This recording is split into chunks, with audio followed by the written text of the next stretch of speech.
uma realização do curso de jornalismo e do programa de pós-graduação em jornalismo da Universidade Federal de Santa Catarina. O ciclo Jornalismo em Pandemia é uma atividade para discutir os desafios da nossa profissão em meio ao maior surto de doença global dos últimos 100 anos, pelo menos. Eu sou o Rogério Cristofoletti e, em nome da organização do evento, agradeço a todos os que estão nessa sala. Nós estamos também transmitindo a partir do sistema Conferência Web da Rede Nacional de Ensino e Pesquisa, RNP, e essa live está sendo gravada e vai ficar disponível depois no YouTube do Zero. Comigo nessa transmissão estão as professoras Daisy Vogel e Terezinha da Silva, que vai moderar as perguntas da audiência. Então, se você tiver perguntas para o nosso convidado, use o chat público ou encaminhe no chat privado para a professora Terezinha. Para a gente funcionar melhor, as perguntas serão aceitas nessa modalidade via chat. E sempre, né, se identifique com o nome completo e o número de matrícula para depois a gente poder emitir os certificados da sua participação. Depois da fala do nosso convidado, nós teremos uma sessão de perguntas e respostas, e de forma que vocês possam interagir e a gente ter uma live mais participativa. Mas quem, afinal, é o nosso convidado? Para falar sobre a cobertura dos números da Covid-19 em Santa Catarina, nós convidamos o Marcelo Soares. O Marcelo é jornalista de dados desde 98, ele é diretor da empresa Lagon Data, foi editor de audiência e dados da Folha de São Paulo e é membro do Consórcio Internacional de Jornalistas Investigativos. O Marcelo foi o primeiro jornalista no país a iniciar um monitoramento diário dos casos da Covid por município. E é esse serviço que vem contribuindo muito para a gente compreender um pouco a assustadora evolução da doença no país. Muito obrigado, Marcelo, por aceitar o nosso convite. A palavra é sua. Muito obrigado, Rogério. Tudo bem?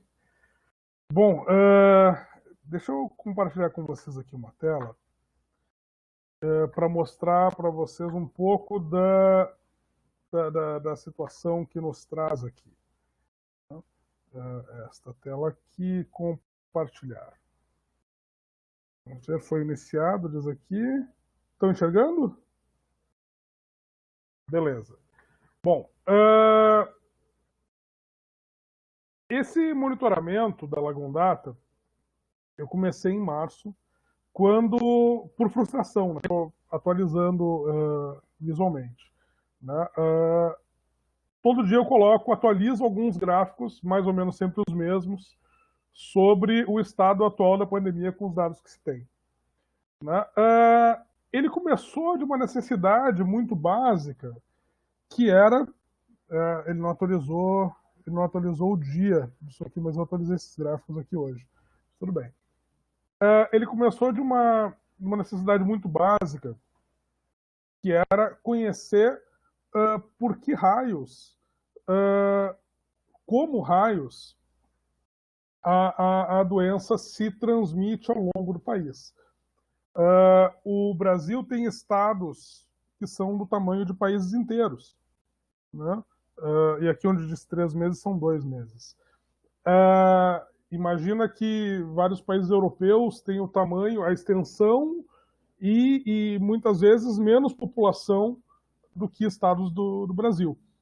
E lá em fevereiro, quando começaram os primeiros casos, começo de março, quando eu comecei esse monitoramento, o painel do governo federal agregava esses dados por estado apenas, né? Tinha o dado só de cada estado, e mais do que isso, muitas vezes o dado dos estados estava defasado em relação ao dado que a Secretaria Estadual dava. Né? E isso era um problema. O dado da Secretaria Estadual a gente consegue pegar por município. Lá nos primeiros dias, eu levava no máximo meia hora fazendo esse levantamento. Eu visitava os sites das 27 secretarias estaduais e puxava. Geralmente tinha que ser manualmente, porque elas publicavam cada uma num formato diferente. Continuam, mas isso mudou um pouco. né? Por exemplo, Santa Catarina publica numa notícia, né? Publicava, recentemente abriu um painel, né? Numa notícia dizendo cidade por cidade, quantos casos, quantos óbitos, né? Já São Paulo publicava num PDF diário. Já Mato Grosso do Sul publicava num outro tipo de PDF, em vez de listar e dar só o número, ele botava um gráfico feio pra caramba, e esse número estava dentro do gráfico. Então tinha que ler o gráfico e anotar o número que estava no gráfico. O Pará era ainda pior. No Pará, eles davam a informação em card de rede social. Eles davam a informação por quantas pessoas, dizia assim, homem 40 anos de Belém, mulher 35 anos de Óbidos, e por aí ia. Quando começaram a se avolumar os casos, a letra no card de rede social ficou tão pequenininha que eu precisava abrir na tela inteira para contar 1, 2, 3, 4, 5, 6, 7 Belém. Né? Isso mudou. Né? Então, assim, conhecendo melhor esse espalhamento por município, a gente consegue ter uma ideia melhor de como é que os casos se espalham, né? Como é que é a transmissão. Em São Paulo, por exemplo, logo nos primeiros dias, tu enxergava uma grande relação entre a maneira onde o caso aparecia com o relacionamento econômico que os municípios têm com a capital, que é onde surgiram os primeiros casos. Por exemplo, havia casos ali por Santos, Campinas, e epidemiologistas daqui foram vendo os casos se espalhando ao longo das estradas que levam essas grandes cidades do interior. Em Pernambuco, a BBC fez uma reportagem muito interessante mostrando como é que a doença foi se espalhando ao longo de uma BR. Né? No caminho entre uma cidade e outra, várias cidades vão mostrando o caso. A pessoa tem que ir à cidade para ir ao supermercado, para ir ao shopping center, para trabalhar muitas vezes. Né? Então, essa foi a primeira observação ali.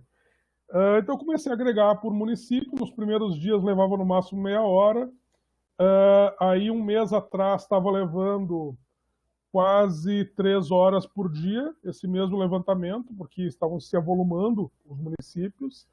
Para vocês terem uma ideia, hoje nós devemos chegar a 4 mil municípios, ou pelo menos muito perto disso, que tem pelo menos um caso de coronavírus no Brasil inteiro. Hoje são 3.936, salvo se não me falha a memória, e esses 3.936 municípios representam 7 a cada 10 municípios do Brasil. Já foram tocados pela doença. Na Amazônia tem uma prevalência muito grande, na Amazônia Legal, né? E por aí vai. Aí, além desses mapas que eu publico todo dia, tem uma parte que é restrita aos membros, aos sócios do monitoramento, que é a máquina do tempo. Né? Essa máquina do tempo tem alguns filtros que eu uso para mim mesmo. Né? Isso aqui está na nuvem, um negócio possante. No começo eu estava fazendo isso no Google Sheets, e a partir de um certo número de linhas, ficou muito pesado, e travava o meu computador toda vez que eu abria aquela planilha. Então eu coloquei, hoje ele não me diz aqui de quanto. Por exemplo, eu posso escolher aqui Santa Catarina.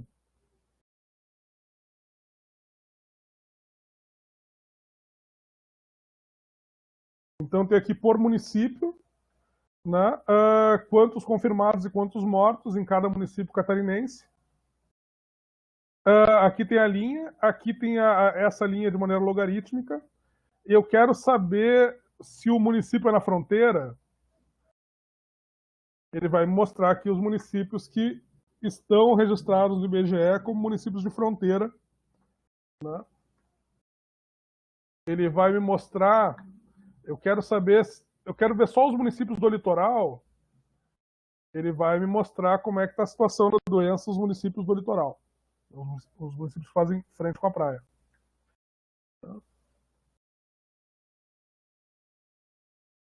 Eu quero ver a situação só nos municípios com menos de 10 mil habitantes.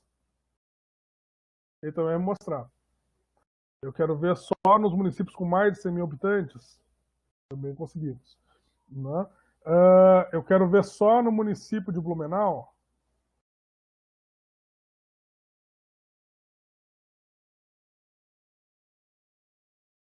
Temos aqui a cidade. Blumenau tem um caso interessante aqui, eu vou mostrar daqui a pouquinho para vocês. Essa situação que acontece por lá.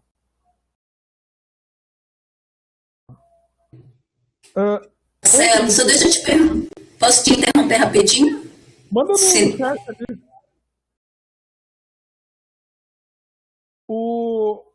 A Covid ontem no Brasil tinha 438 mil casos em 3.936 cidades. Nesse período nós tivemos 3 ministros da saúde. E filtro por faixa etária e gênero, não fiz. Por quê? Porque essa informação é muito mal estruturada. A única informação que todos os estados fornecem consistentemente são por município, né, no nível municipal, é a informação de confirmados e mortos. Existe uma possibilidade agora, eu vou falar dela mais adiante ali, que quando estiver consolidada, vai nos permitir fazer o filtro por faixa etária e gênero. Hoje não. E faixa etária, gênero e etnia em alguns casos. Hoje não é o caso. Né? 26.754 mortes conhecidas. E aqui eu faço questão de botar esses qualificadores, que é o confirmados e conhecidas, porque existem muitos casos que são assintomáticos. Esses casos assintomáticos, eles dificilmente vão procurar o sistema de saúde. Porque eles não vão sentir necessidade de procurar o sistema de saúde. Só é testado quem chega ao sistema de saúde. Só que esses casos assintomáticos estão transmitindo a doença também. Então, eventualmente, alguém que pegar a doença dessa pessoa assintomática pode se tornar sintomático e pode se tornar um caso mais para frente. Né? E mortes conhecidas também é uma outra questão aqui, porque às vezes demora a confirmação de que alguém morreu por coronavírus. Tem teste ali, todo dia são confirmadas.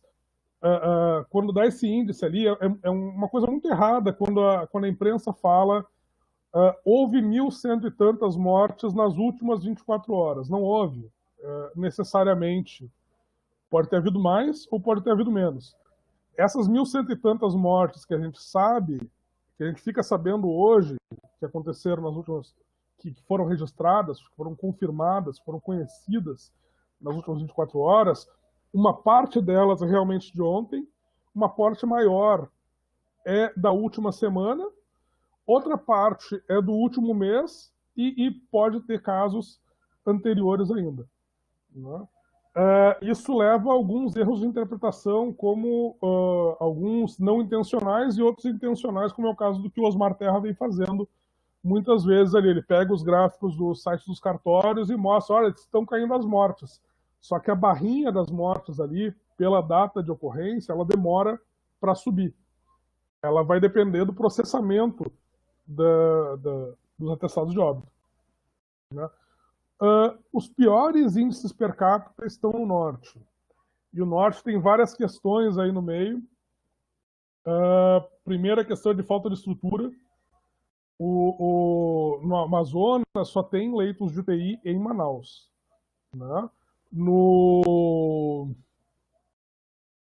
Tem uma questão muito séria de saneamento no norte do Brasil, muito séria, muito pouco acesso ao saneamento, e isso dificulta até lavar as mãos. Né?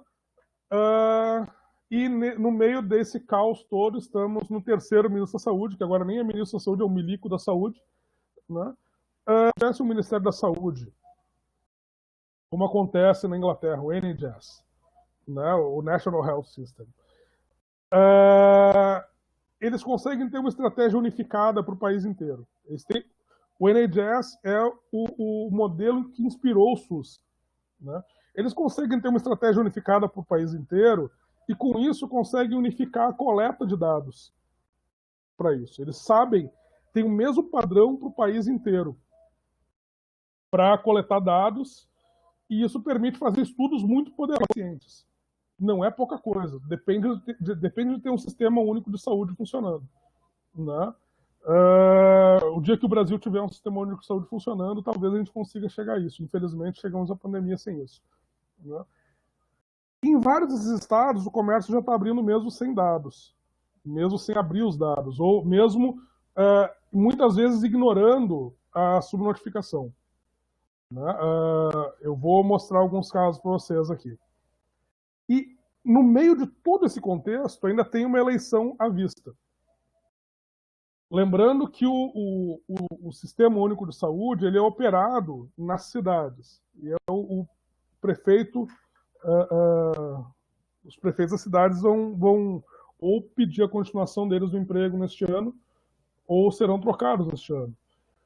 Então, não é desprezível a necessidade de ficar de olho na possível influência do calendário eleitoral, na maneira como os prefeitos se apresentam como o alecrim dourado que nasceu no campo sem ser semeado, que resolveu o problema que o mundo inteiro está coçando a cabeça para resolver, né?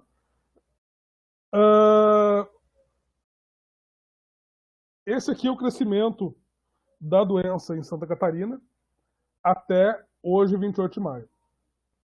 Né? Em Santa Catarina, isso aqui são os casos confirmados, né? Não são necessariamente os casos ocorridos, são os casos conhecidos, né? Nós temos aqui, vai de 0 a 8 mil em 2 meses e pouco, né? Quase 3 meses. E aqui tem as reaberturas, né? Esse crescimento rápido. Por quê? Quanto mais a gente testa, mais a gente encontra. Eu vou falar disso daqui a pouquinho, a gente vai falar da curva. A região aqui, eu vou falar dela mais adiante. Isso aqui é o índice per capita, certo? Isso aqui é eu peguei os casos, dividi a região aqui, é maior a incidência por 100 mil habitantes. E o maior problema hoje, reconhecido até pelo Ministério da Saúde, é a interiorização dos casos. Sim, eu vou falar do Open Knowledge. O Open Knowledge tem uma questão interessante ali que hoje ela mostra isso. Então, assim, a gente começa a ver aqui que nessa última semana a gente tende a ter mais casos, as pessoas se encontram mais, as pessoas apertam mais as mãos umas às outras, né? Tem mais gente para ir ao sistema de saúde, tem mais sistema. Em Santa Catarina, essa barreira foi ultrapassada muito rápido, tipo no segundo dia, né? E nunca mais voltou, ao contrário de quase todos os estados brasileiros, ali menos de 10% dos casos conhecidos da doença está na capital, em Florianópolis. A gente ouviu isso em São Paulo. Em São Paulo, a primeira vez que falaram que achataram a curva foi em março ainda, né? O presidente do Instituto Butantan disse, não, nós já é possível pensar em estratégias para sair do isolamento, né? Passa a ser uma transmissão controlada. O que é a curva?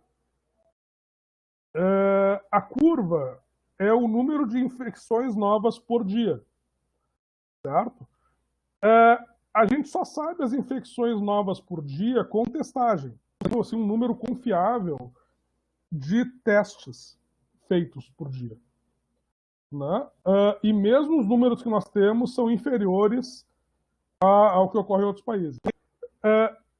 Não é impossível que a curva já esteja mais achatada em lugares, a curva real, essa curva ideal, a curva que existe com os dados que se tem, nós não podemos dizer que nós sabemos se ela achatou ou não, porque eles estão subnotificados. Testa-se muito pouco no Brasil, os testes demoram para ter resultado.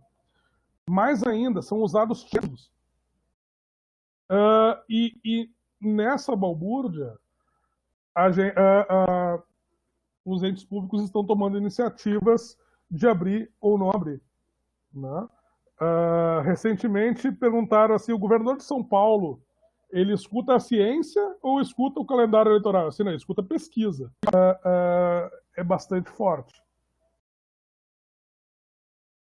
O que é a notificação? Quando a gente fala em subnotificação, a subnotificação é notificação insuficiente, né? A notificação depende do paciente ir ao hospital. Ou ser testado, não precisa ser necessariamente ao hospital, mas o paciente precisa ser testado. Precisa procurar. Ele tem síndrome gripal ou síndrome respiratória aguda grave, que são doenças já conhecidas, cujos sintomas são parecidos com o do coronavírus. O coronavírus pode ser confundido com alguma delas. Se tiver sintomas compatíveis com o coronavírus, é notificado como caso suspeito. Esse teste pode confirmar ou descartar a presença do coronavírus. A princípio, e isso é muito a princípio, todos os casos devem ser registrados nos mesmos sistemas nacionais. Síndrome gripal no ESUS-VE, síndrome respiratória aguda grave, no CIVEP, o número de confirmados mais ou menos bate, por estado, por município não necessariamente, e o número de mortos não bate. Por quê? Aqui a gente tem que voltar numa coisa muito básica quando a gente fala de dados, que eu sempre gosto de falar, que é, nós pensamos que os dados são uma coisa fria, uma coisa exata, mas eles não são. Lá na ponta, eles são humanos até demais. Humanos no sentido de que alguém lá na ponta preencheu um formulário, preencheu um prontuário, e essa pessoa está exposta a todo tipo de incentivo e desincentivo, né? Às vezes a pressa, às vezes lembra que a mesma pessoa que preenche o prontuário, muitas vezes é a mesma pessoa que está tentando salvar vidas sem EPI. Né? Ela está lá, enquanto ela estava preenchendo o formulário, tem gente na fila pedindo atendimento, tem gente morrendo em volta, etc. Hildo, Márcio já chegou lá, mas Hildo, eu prefiro não falar em termos epidemiológicos. Eu estou mais preocupado com a questão dos dados e sua análise ali. A parte epidemiológica, a parte dos sintomas que são ou não indicação de testagem, eu prefiro deixar para alguém que entenda de saúde, né? Eu não tenho autoridade nesse assunto, então eu prefiro não chutar, né? Alguma coisa eu conheço, tudo não necessariamente. Márcia, a Márcia fala ali que o maior problema da política é o modo como se faz uso dos dados, escolhendo este dado ou aquele. Mas o jornalismo tradicional poderia dar mais visibilidade a esses números que são relevantes. Eu acho que, no geral, os leitores estão mal informados.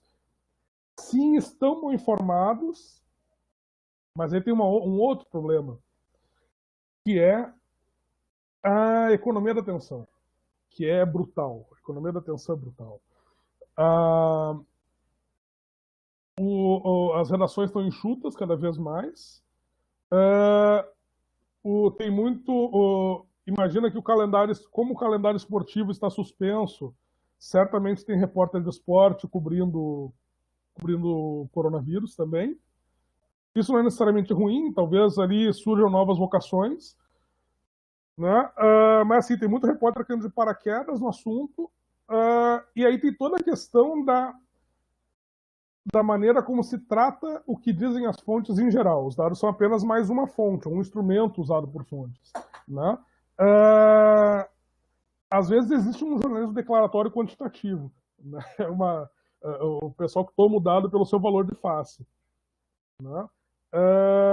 Faltam repórteres que conheçam melhor os dados para poder fazer essa crítica. Mas ainda assim tem muita fonte oportunista, né? Tem muita fonte usando esses dados de maneira promocional, e nem sempre o repórter está equipado para fazer a segunda pergunta. Isso é um problema, né? E aí, assim, os casos são registrados nos sistemas, e alguns estados e municípios usam sistemas paralelos. Quer ver um exemplo? Um exemplo é Blumenau. Eu tenho acompanhado o Blumenau desde o caso do shopping center ali, que eu achei um absurdo, aquela abertura do shopping, e o cara tocando saxofone, e aquele monte de idoso entrando lá, desculpem pela polícia aqui em volta, juro que não é para mim. E aqui está Blumenau. Deixa eu pegar aqui esse gráfico na versão animada dos encontros da Covid em Blumenau. Está aqui. 1º de abril tem a primeira tentativa de abrir o comércio, ainda tinha menos de 50 casos. 22 de abril reabriram shoppings. E aí começa mais pessoas a procurarem teste. E aí, teoricamente, é um sistema só nacional para que se tenha os dados unificados. Só que Blumenau tem um sistema, e a Secretaria Municipal de Blumenau tem um sistema, e a Secretaria Estadual, esse gráfico, esse aqui é o certo. Isso aqui agora está com mais de 700 casos na prefeitura e pouco mais de 500 no estado. Ou seja, tem uns 150 casos de diferença entre a prefeitura e o estado, porque eles usam sistemas paralelos. Por que isso acontece? Às vezes é conveniência, às vezes é porque sempre usaram. Em Porto Alegre, a Márcia deve saber ali com mais clareza que eu ali, mas em Porto Alegre estava com mais de 50% a mais de casos registrados no sistema da capital do que no sistema do estado. Marília, incerteza eu acho que é importantíssimo a gente levar em conta ali, né? Tem uma questão que não é trivial de como comunicar essa incerteza, né? Mostrar o que não se sabe. Às vezes tem uma questão cultural ali. Eu lembro na época da eleição do Trump, em que tinha aquela questão assim, o Nate Silver, ele errou ou não errou? Ele disse que a Hillary ia ganhar. Não, ele disse que a Hillary tinha 30% de chance de ganhar. Que o Trump tinha 30% de chance de ganhar e a Hillary 70%. Não, mas ele disse que a Hillary ia ganhar. Não, ele disse que a Hillary tinha 70% de chance. Aqueles 30% ali, e aí eu recorro às minhas referências nerds ali, eu falo assim, imagina que tem 10 planetas iguais. A Terra tem 10 cópias do planeta Terra, girando em frequências diferentes, com leves diferenças entre uma e outra. É mais ou menos o mesmo planeta, mas ela tem leves diferenças entre uma e outra. Quem lê Gibi nos anos 80 deve lembrar da Crise nas Infinitas Terras. E o Rogério, certamente. Em 3 dessas terras o Trump ganhou, em 7 dessas... Pelo que dizia pesquisas, em 7 dessas 10 terras, a Hillary devia ganhar, pelo grau de certeza que se tinha nos resultados. Em outras 3 o Trump poderia ganhar. Por acaso estávamos em uma daquelas 3. Né? Essa questão de probabilidade, de incerteza, é muito difícil depende de uma certa sofisticação para comunicar ao leitor, que é mais difícil do que resultado de jogo, é mais difícil do que é mais difícil do que o leitor espera, na verdade, né? Mas existem maneiras de fazer isso, acho que é importante, né? Isso de mostrar, assim, isso aqui em Porto Alegre não está atualizando, etc., é um excelente começo, né? Mas então, voltando a Blumenau aqui, Blumenau está registrando 150 casos a mais do que o Estado, né? Porque existem sistemas paralelos. O dado que o governo federal recebe é o dado do Estado, não é o dado da prefeitura, né? Hoje não tem ninguém olhando os dados das prefeituras de maneira agregada. Eu não tenho como olhar 5.570 prefeituras. Os padrões de cada prefeitura são muito variados. Eu olho algumas que me chamam a atenção, né? Porto Alegre, Blumenau. Não é fora da curva, não. Assim, a forma dessa curva é mais ou menos semelhante em todas as cidades. O que me parece atípico aqui, na verdade, é a discrepância entre a prefeitura e o Estado. Quer ver se for olhar aqui nesses meus dados diários, puxar aqui, a curva é semelhante, tem mais ou menos a mesma forma. Essa aqui é a curva nacional de mortes confirmadas e de casos confirmados. Mais ou menos a mesma forma da curva, né? O coronavírus tem essa característica, né, ele dobra muito rápido.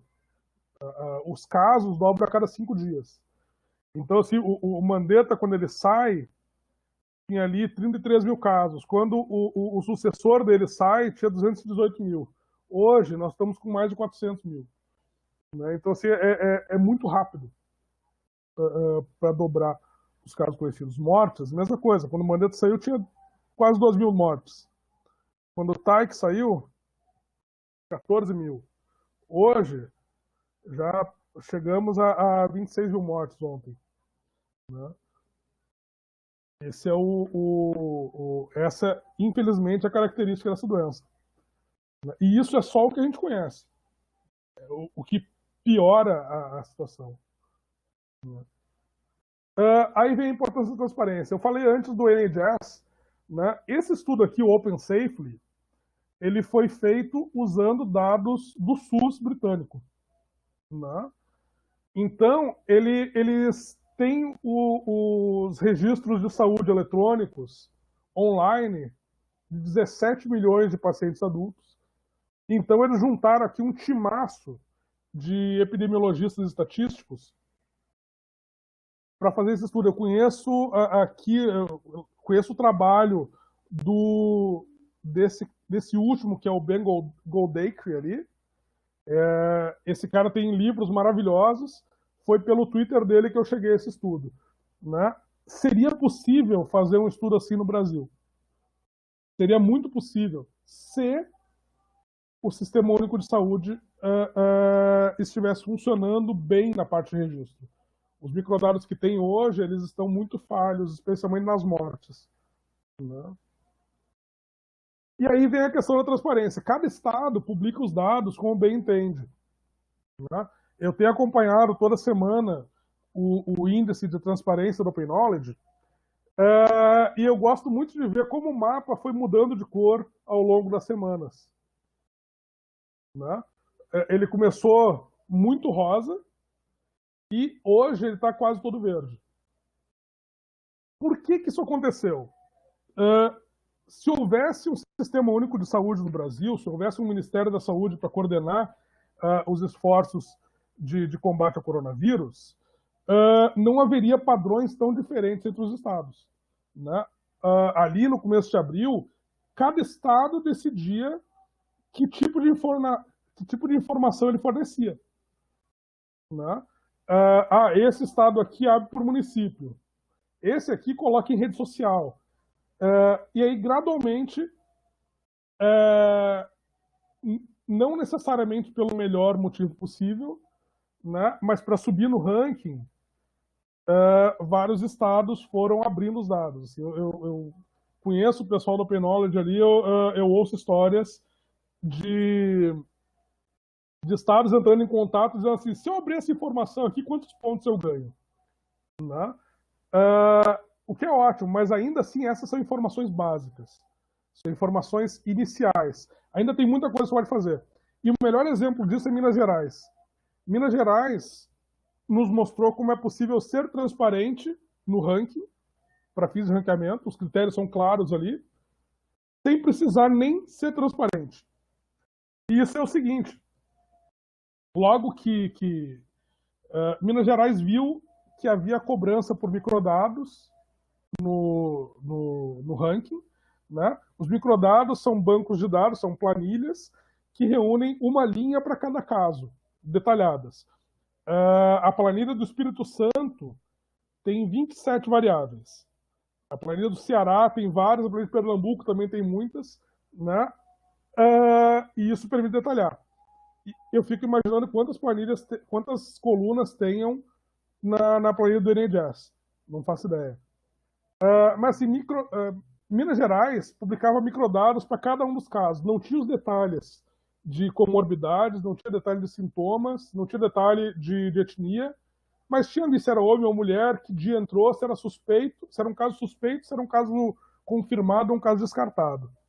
E aí eu comecei a fuçar esses dados e comecei a verificar que os casos confirmados em Minas são poucos, e Minas Gerais adora dizer que está vencendo o coronavírus, né? E os descartados quase não descartavam, ou seja, tinha pouco teste. Tinha muito pouco teste. Né? E os casos suspeitos iam crescendo a cada dia.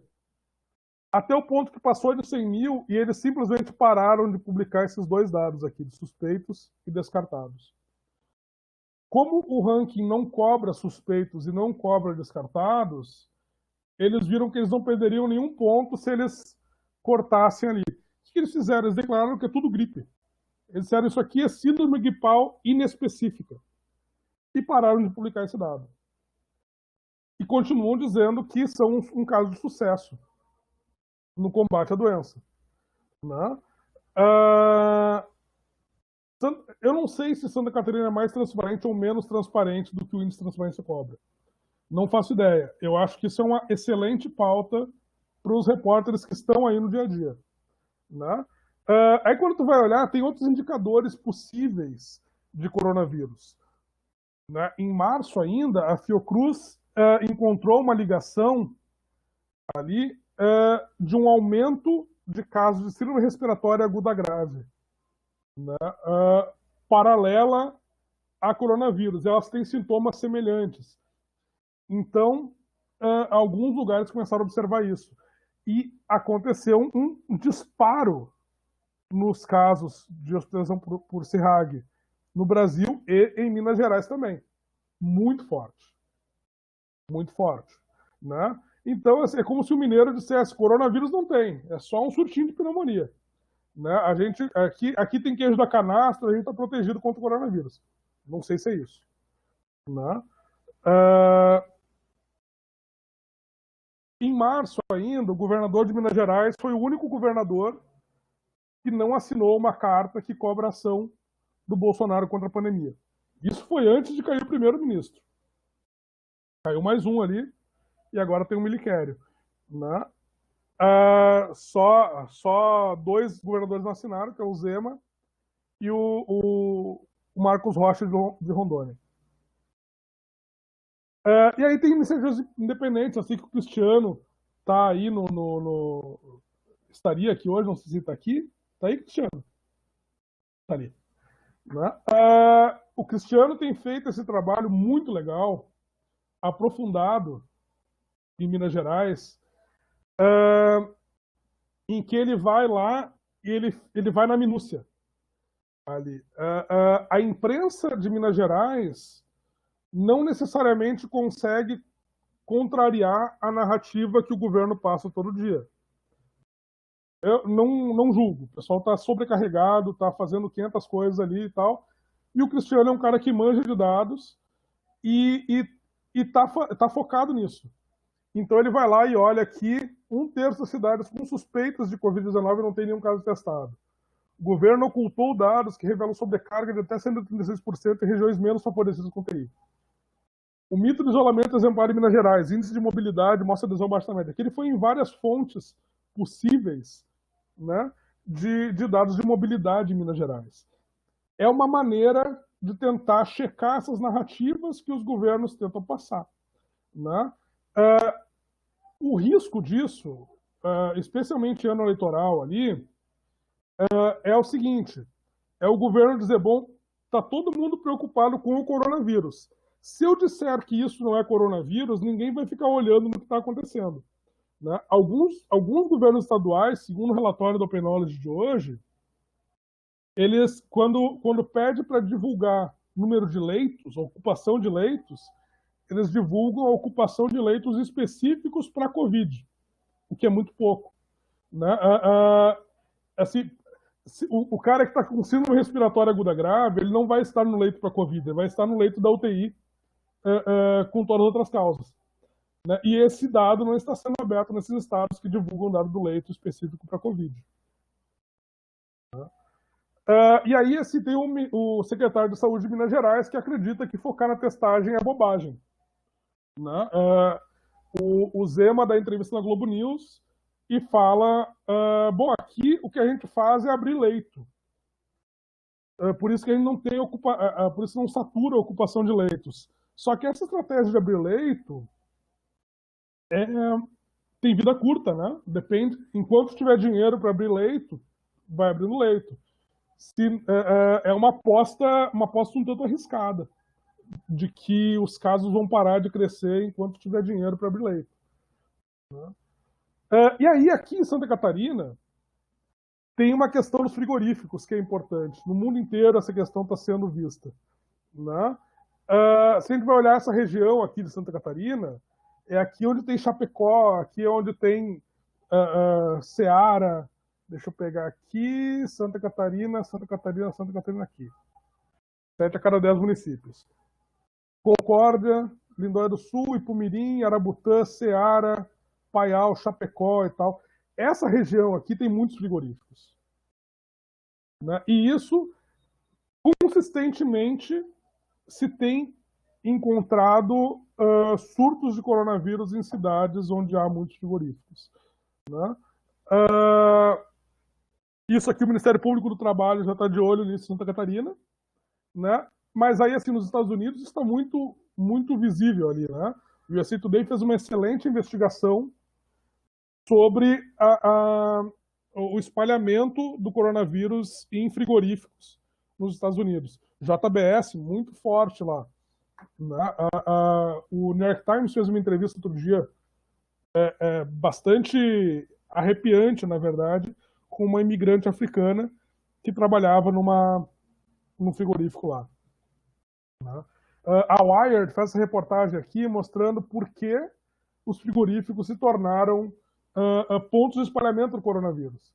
Né? Temperaturas frígidas, pessoal trabalha amontoado, trabalha durante muitas horas e com isso fica com maior risco de pegar coronavírus. Né? E tem esse impacto do calendário eleitoral, né? o alecrim dourado.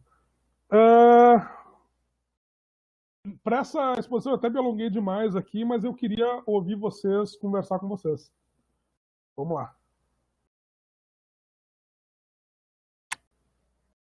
Maravilha, Marcelo. Professora Terezinha, tem perguntas? Quer fazer para o Marcelo? Terezinha, essas coberturas alternativas ali, as coberturas tem algumas sim. A primeira que eu vou indicar, que eu já indiquei, é do Cristiano ali. Né? O Coronavírus MG tem feito um excelente trabalho. O Estadão tem feito bons trabalhos ali com o Rodrigo Menegar, ele faz um material bem interessante, colorado, inclusive. Na Folha, eu vi... a Folha fez um levantamento muito interessante sobre os dados de cartórios. O que acontece? Em vários países... Obrigado, Márcia. Em vários países, na Itália, na Espanha, etc., eles chegaram à conclusão de que nós não vamos conseguir identificar todas as mortes que ocorreram diretamente sobre o coronavírus, diretamente pelo coronavírus. Né? Então, vamos fazer um cálculo das mortes excedentes. Ou seja, calcula a média de mortes para aquele mês ou para aquela semana naquela cidade ou naquele estado, e depois pega as mortes deste mês ou daquela semana e compara, ver quantas tem a mais. Então, as mortes excedentes em relação à média. Então, algumas pessoas começaram a tentar fazer isso com os dados de cartórios que foram abertos recentemente, a transparência do registro civil. Né? Só que aí eles descobriram que esses dados eles têm um delay, eles são um pouco atrasados, eles demoram para entrar no sistema.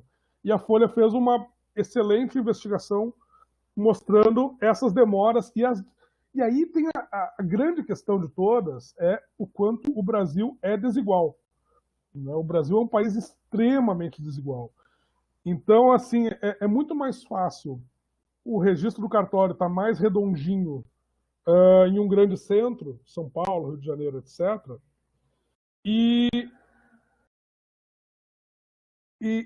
do que no norte do Brasil, por exemplo. Norte e Nordeste do Brasil tem coisas bem complicadas. E, na verdade, já tinham antes. Né? A cartorialização nas partes mais carentes do Brasil é muito baixa, né, em relação às partes mais urbanas. Né? Vamos lá, vamos ver aqui. Maurício. Análise de Florianópolis, não muito. Eu tenho como ver aqui na minha máquina do tempo. Deixa eu ver se eu...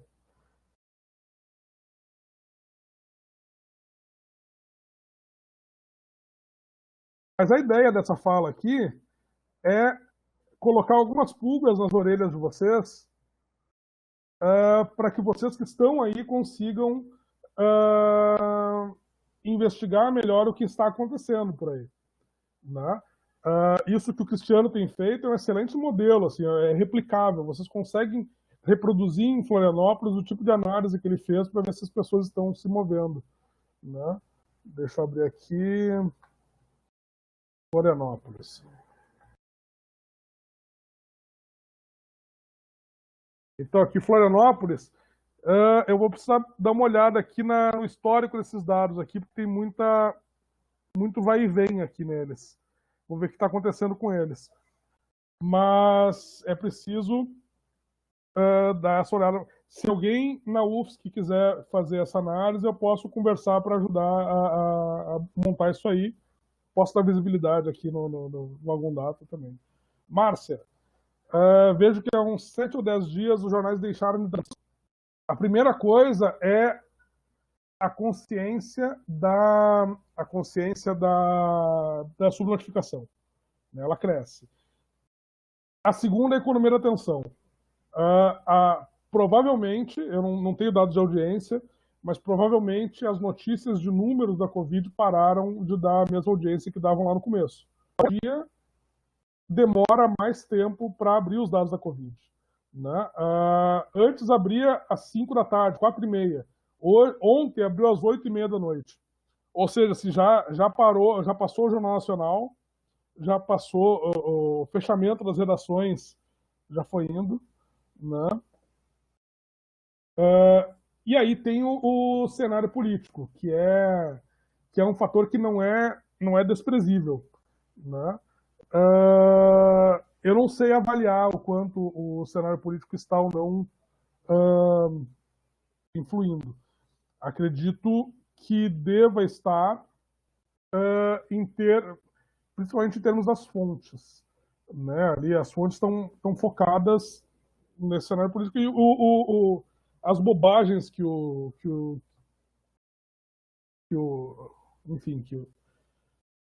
cidadão que está lá em Brasília fala todo dia e os ataques que ele faz são tentativas de desviar a atenção também da pandemia e muitas vezes bem-sucedidas, né? Porque, de novo, eu não tenho os números, mas com certeza são coisas que dão audiência, que mobilizam a atenção do público, né? E aí o pessoal das redações se vê naquele dilema entre será que eu publico, será que eu não publico, né? Terezinha, eu acho que é por aí, sim. É difícil de entender. Nessa semana agora eu recebi e-mails de amigos de países que fazia tempo que eu não falava com eles, por falta de oportunidade, né? Mas as pessoas, todo mundo apavorado, querendo saber o que está acontecendo aí no Brasil, é duro, é duro. Né? Juliana, dados sobre a situação das periferias, não. Eu só tenho dado municipal. Infelizmente, eu não tenho o dado submunicipal, o dado quebrado. Né? Existe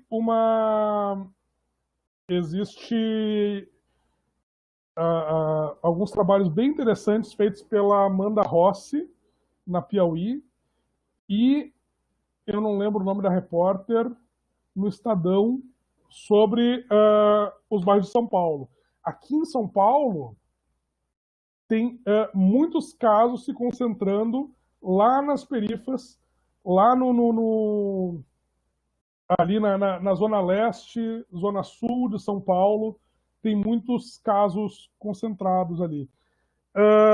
E existe uma possibilidade, que eu não tenho como checar porque eu não tenho os dados, de que talvez tenha a ver com o fato de que as pessoas trabalham em bairros com mais movimentação comercial e voltam para casa no seu bairro de periferia e lá transmitem, né?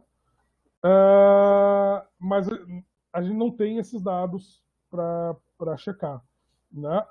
Ontem saiu uma outra de que os bairros do centro pobre de São Paulo, ou do centro classe média baixa de São Paulo, né? Santa Cecília, aqui onde eu moro, é o quarto bairro com maior concentração de coronavírus. E a gente passa na rua aqui, a gente olha a rua aqui pela janela,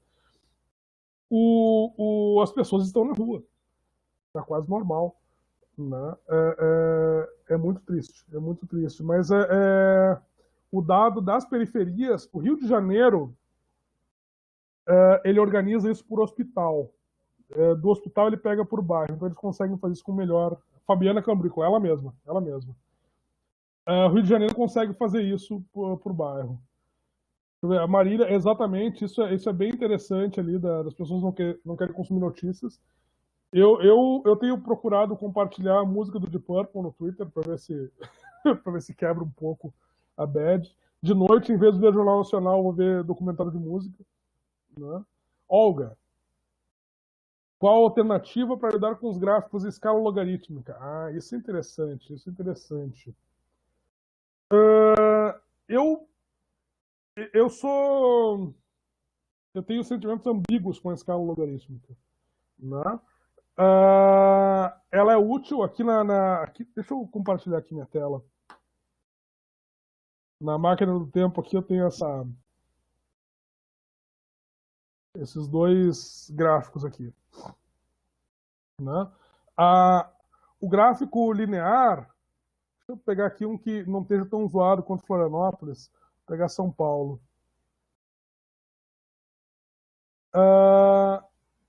O gráfico linear, ele mostra um crescimento dia a dia. É o crescimento real. Só que aí, conforme os dados são desiguais entre si, eles vão se afastando demais. O logarítmico, ele vai mostrando as curvas mais próximas, ele achata a escala, né? Ele vai mostrando as coisas de maneira mais simples. O Hans Rosling, aqueles gráficos dele de bolinhas, eles são na escala logarítmica. E ele nunca precisou explicar isso. Né? Ele fez o gráfico e mostrando. Né? Acho que depende muito da maneira como a gente comunica isso. Né? O Hans Rosling é extremamente comunicativo. Deixa eu achar aqui um vídeo dele para mostrar para vocês. Tem na minha página. Eu fiz um gráfico semelhante ao dele. Deixa eu abrir aqui.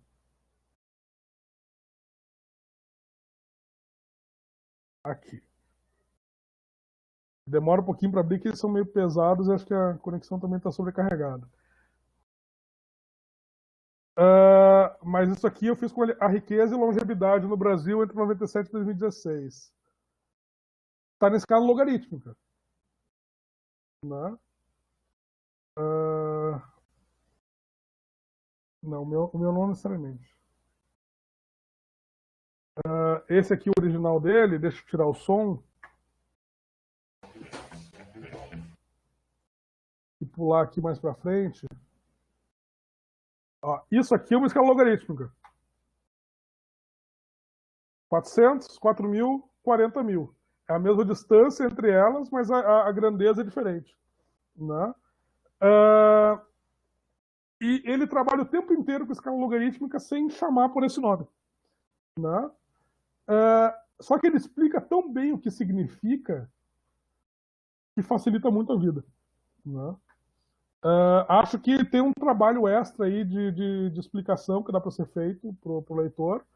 É um trabalho gostoso de fazer, né?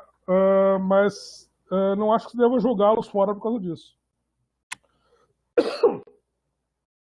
Vamos lá, Cristiano. Se eu sou a favor de análises preditivas na cobertura jornalística.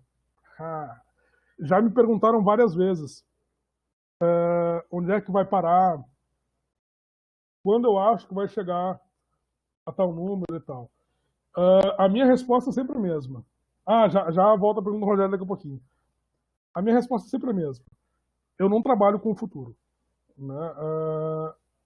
Assim, a gente está numa situação em que até o passado é incerto, né? Se a gente conseguir descrever o presente e mostrar como se chegou a ele, nossa, a gente está fazendo um baita de um trabalho, né? Obviamente, dá visibilidade aos estatísticos, né? Aos epidemiologistas e tal.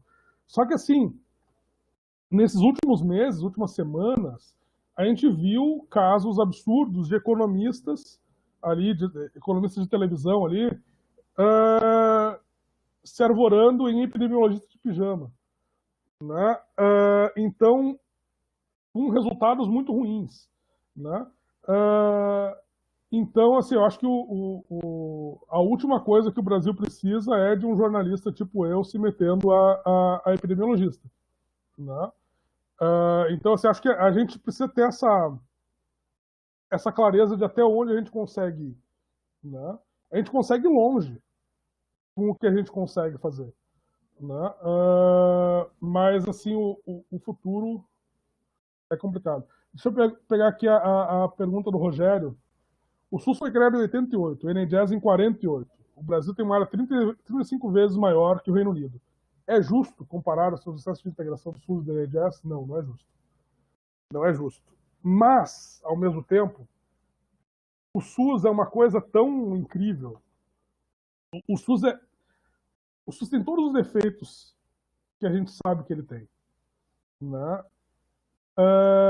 Mas, ao mesmo tempo, ele é o único plano de saúde que qualquer brasileiro pode pagar, né? Mais ainda, é o único plano de saúde que acolhe o brasileiro cujo plano de saúde não cobra a doença que ele tem, né? O plano de saúde, o SUS, ele é um negócio megalomaníaco na criação, megalomaníaco do bem, né? Ele é a coisa mais generosa que já foi pensada no Brasil. E ele precisa melhorar bastante, né? Um dos pontos de melhoria é esse desafio de gestão. Esse desafio de gestão, de integração de dados, sequer é o maior dos desafios dele, né? É uma questão de integração, é uma questão de coordenação isso dos dados, né? Acho que nesse ponto não é um problema. O maior problema é com a falta de coordenação. Tu lembra que durante 2 meses, durante mais de um mês certamente, o servidor do Ministério da Saúde batia o ponto pela manhã sem saber quem seria o seu chefe à tarde, né? E depois, muito pouco tempo depois, o ministro da Saúde também, o governo tomava decisões em seu nome sem que ele fosse informado disso. Então, é complicado. Assim. Eu acho que na questão dos dados, a gente consegue... o SUS está à altura disso, né? Certamente está à altura disso. Mas aí tem toda uma questão política em cima, uma questão de decisão, uma questão de coordenação, uma questão de funcionamento do sistema. E a gente não está num período funcional, infelizmente. Né? Valeu, Rogério. Alguém mais? Ninguém?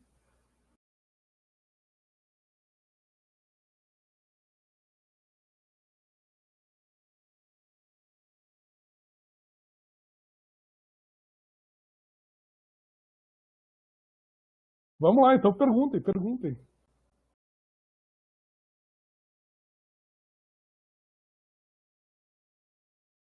Que legal, adoro vendo os amigos aí, vendo a Márcia, tanta gente com boas memórias aí. As próprias mídias não estão contribuindo muito para a situação de relaxamento geral diante da pandemia, com isso bem dúbio. De um lado, cobram que precisa ter isolamento, de outro que a questão econômica é importante, tanto que ele é impossível. É difícil, né? É difícil porque Aí eu também não... eu procuro enxergar o contexto ali, né? Eles já vinham num ano ruim de anúncio, etc. Com isso, pior ainda a questão econômica deles. Eles estão preocupados também com a própria sobrevivência. A que custo, né? É complicado. É bem complicado. Mas, ao mesmo tempo, nós também estamos nesse equilíbrio impossível, né? Toda quarta-feira eu recebo um áudio no WhatsApp da senhora que fazia a limpeza aqui em casa até antes do isolamento, perguntando se eu quero que ela venha ou se é melhor ficar em casa e tal. Eu colaboro com ela, né? Os... Márcia, fico pensando como nossos grandes jornais estão reféns dos políticos. Sim, sim, total. Nunca houve tanto assunto com redações tão enxutas nas redações, né? Nunca houve. E assim, essa frase, nunca houve tanto assunto com redações tão enxutas, eu digo desde 2014, talvez. Né? E cada vez as redações estão mais enxutas e cada vez tem mais assunto. Né? E aí os jornais estão muito reféns da situação política, da situação sanitária e tudo, e não tem muita maneira muita maneira de resolver isso, não. Né? Vamos lá, cor de gráficos. Especialmente impacto na dimensão emocional. Referência de bons e maus exemplos. Olga, vou te decepcionar nessa aí, porque eu sou péssimo com design. Eu trabalhei na infografia da Folha durante uma época, mas o meu trabalho era interpretar os dados, coletar os dados, entrevistá-los, interpretá-los e fazer uma primeira versão do gráfico que depois alguém da arte transformaria em uma coisa bonita. Aqui nos Dalagon, eu tenho tentado usar o bom senso, basicamente, ali. E o bom senso é mais ou menos assim, o que fica visível, como é que eu consigo dar que esse ponto esteja visível. A questão emocional eu não consigo alcançar, assim, tá fora dos meus talentos. Ali, eu gostaria muito, inclusive, de ter esse talento. Uma época, no começo do ano, quando eu estava conseguindo pagar uma frila diária, tinha uma menina que me ajudava nisso. Agora não tem mais, infelizmente. Falta essa ênfase, galera, na testagem em comparação a outros países. Existem matérias, mas isso aí, acho que a frequência dessas matérias acaba sendo limitada pela falta de informação, né? E pela falta de informação e pelo excesso de outras informações ao mesmo tempo, né? Que também é uma outra coisa. A pauta perde protagonismo com tanta outra coisa acontecendo, né? Mas realmente falta essa ênfase. Ainda ontem, um amigo da Indonésia me perguntou onde é que ele consegue dados sobre testagem no Brasil. E eu não sei o que dizer para ele. Né? Muitos estados não abrem a sua testagem. O painel da Covid do governo federal abre quantos testes o Brasil mandou para os estados. Mas esses testes são... Ao mesmo tempo, a melhor matéria que eu já vi sobre testagem foi feita pelo Estadão, que foi aquela sobre os falsos positivos, os falsos negativos, num teste bastante popular, num teste rápido, né? Então, assim, agora, essa matéria é muito difícil fazer todo dia, não dá para fazer todo dia essa matéria. Essa matéria é uma vez, né? Talvez duas, mostrando prevalência desse teste, sei lá. Mas é complicado.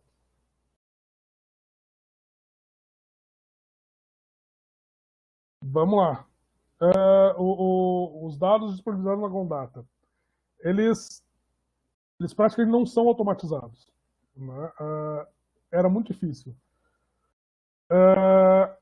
A coisa que eu cheguei mais perto de automatizar foi a coleta de São Paulo, Rio Grande do Sul e mais uns 2, 3 estados ali. Que eles publicavam num formato que era possível extrair, né? Publicavam ali num formato estruturado, né? Um CSV. Nos outros estados, cada estado publicava de um jeito. E aí e esse jeito como os estados publicavam mudava de semana a semana, ou de dia a dia, né? Então, no começo era muito tranquilo eu entrar nos 27 estados e pegar os dados manualmente. Era assim que a gente cobria eleições nos anos 90.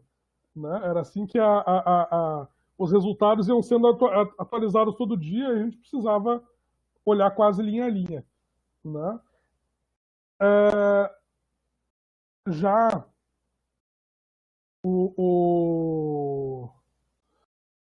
depois, assim, lá pelo final de abril, eu consegui ajuda de 2 ex-alunos meus, que me ajudaram pra caramba, assim,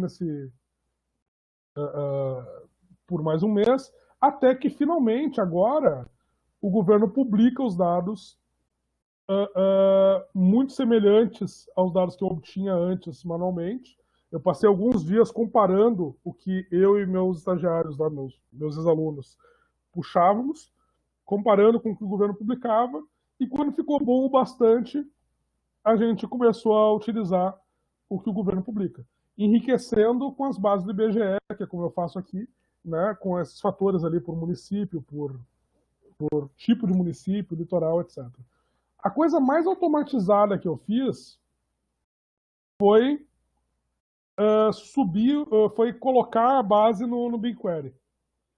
Aí sim, o dado novo de cada dia eu coloco no Google Sheets e depois eu subo isso para o BigQuery, que é um serviço de nuvem no Google. Ele é pago, o primeiro ano é gratuito, ele te dá crédito para usar ad infinitum, né? E ele te permite trabalhar com dados gigantescos, monstruosos. Né? Ele te permite. Eu coloquei a RAIS inteira lá. A RAIS é o banco de dados anual, publicado pelo antigo Ministério do Trabalho, dizendo com uma linha para cada contrato assinado ou rompido no país ao longo do ano, ou mantido. Né? Isso são 68 milhões de linhas de emprego formal. E em 2 segundos ele me diz quantos são homens e quantos são mulheres. E dá para cruzar isso por cidade, dá para cruzar isso por atividade da empresa, dá para fazer muita coisa interessante. Né? E então ali basicamente foi isso a dificuldade. Aí depois, a partir desse BigQuery, que eu gerei a máquina do tempo, que hoje tem acesso os colaboradores lá do financiamento coletivo do Lagoon Data. Né? Galeno, polêmica do Japão, que aparentemente está bem sem ter feito muita coisa. Não sei. Eu não sei porque eu parei de conseguir acompanhar os dados internacionais, acho que quase no final de abril. Então, porque o levantamento dos municípios está me tomando bastante tempo ali, e eu chamei ajuda porque eu não estava mais conseguindo dar conta de outras coisas. Então eu não sei te dizer ali se eles estão testando bem no Japão, se eles estão conseguindo. Eu não conheço a situação do Japão, na verdade. Márcia, manda mais uma, pelo menos.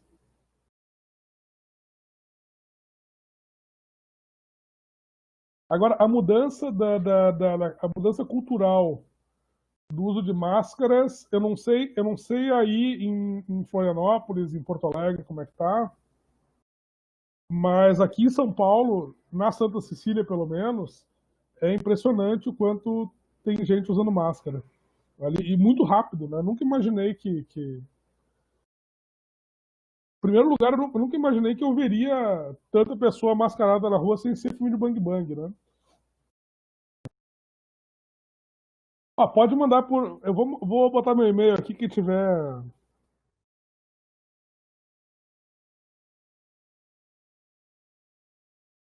Se tiver perguntas, pode mandar por e-mail.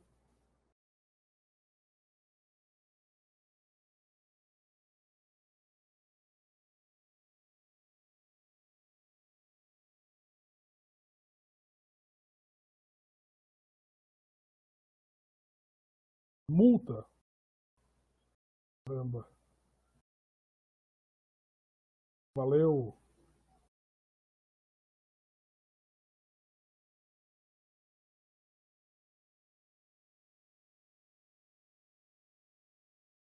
Muito obrigado. Tomara que eu tenha conseguido ajudar vocês.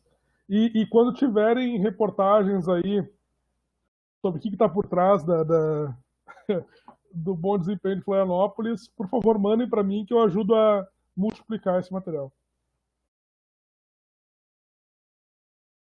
Eu que agradeço vocês. Muito obrigado.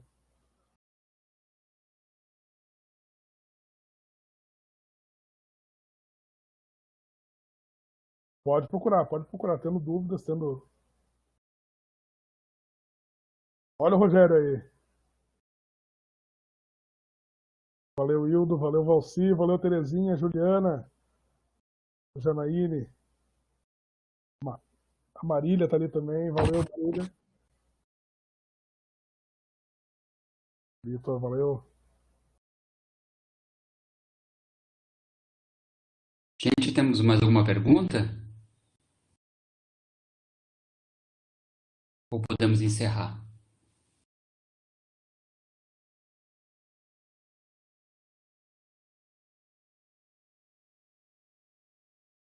Terezinha está escrevendo, vamos ver o que Terezinha tem para nós. Ok. Muito bem, gente. A gente tem aí 1h15 de live e muita questão fermentando na nossa cabeça. Eu quero agradecer muitíssimo a presença de todos, mas, sobretudo, do nosso estreante nesse ciclo, Jornalismo em Pandemia. Muito obrigado, Marcelo, pela generosidade de compartilhar suas ferramentas, seu trabalho. Nós acompanhamos e vamos continuar acompanhando, porque isso está sempre na hora do dia. Eu quero agradecer também o pessoal de apoio, quero agradecer a audiência. Como eu disse, essa live está sendo gravada, a gente deve disponibilizar em breve no Zero. A gente te manda depois o link também, Marcelo. O nosso próximo encontro acontece na terça-feira, agora, dia 2 de junho, às 16 horas. O tema vai ser cobertura política no meio da pandemia, com jornalistas Isabela Peron, do jornal Valor Econômico, e o Matheus Vargas, do jornal O Estado de São Paulo. Então, mais uma vez, obrigado a todos, obrigado, Marcelo.